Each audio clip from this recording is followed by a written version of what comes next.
Assalamualaikum warahmatullahi wabarakatuh. Halo everyone. Perkenalkan, nama saya Wak Rizky Fitriani dengan NPM 101212990 dari kelas manajemen C8, dan saya adalah salah satu mahasiswi STSTB Bandung. Di sini saya akan mengutarakan keinginan saya di masa depan, dan ini adalah salah satu tugas di pertemuan 6 dengan mata kuliah Teknik Negosiasi dan Komunikasi yang berjudul Aku Ingin Menjadi.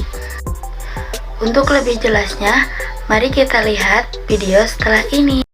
Baik, langsung saja. Di sini saya akan membacakan tugas pertemuan 6 Teknik Negosiasi dan Komunikasi yang berjudul Menjadi CEO di Suatu Perusahaan. Chief Executive Officer, yang merupakan kepanjangan dari CEO, adalah jabatan tertinggi dalam sebuah perusahaan dan bertanggung jawab terhadap keberhasilan bisnis yang dijalankan. CEO pada umumnya dipilih oleh dewan direksi dan pemegang saham.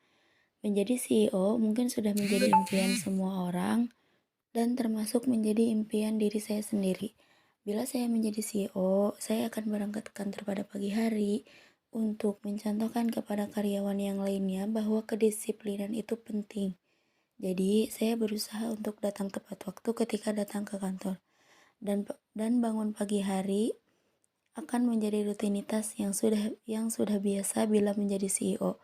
Karena harus sarapan pagi dan mempersiapkan kelengkapan untuk berangkat ke kantor.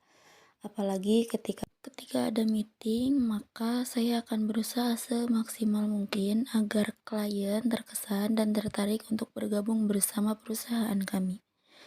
Lalu pada saat sedang di kantor, mungkin saya akan fokus pada pekerjaan, karena bagi saya pekerjaan nomor satu, dan itu juga demi kebaikan dan peningkatan pada perusahaan yang sedang saya jalani saat ini. Mungkin saya juga akan collab dengan perusahaan lain agar pendapatan yang diperoleh oleh perusahaan saya bertambah dengan pesat, dan menjalin kerjasama yang baik dengan perusahaan lainnya juga akan membuat perusahaan kami banyak sekali dikenal oleh banyak orang. Oh iya, ngomong-ngomong, perusahaan yang sedang kami jalani ini adalah perusahaan yang menciptakan properti baru yang tentunya beda dari perusahaan yang lainnya. Bahkan banyak juga para investor yang ingin menginvest pada perusahaan kami, saking banyaknya peminat pada pemesanan properti tersebut. Kami juga sering mengadakan rapat mingguan untuk mengetahui apa dan berapa penghasilan yang didapat pada minggu ini dan berapa kerugiannya. Tapi sejauh ini yang saya lihat, kerugian yang kita alami hanya 5% dari 100%. Bahkan, kami juga sering mengadakan rapat antar karyawan dan dengan dewan direksi setiap bulan untuk mengetahui kelebihan dan kekurangan pada perusahaan yang sedang kami jalani ini.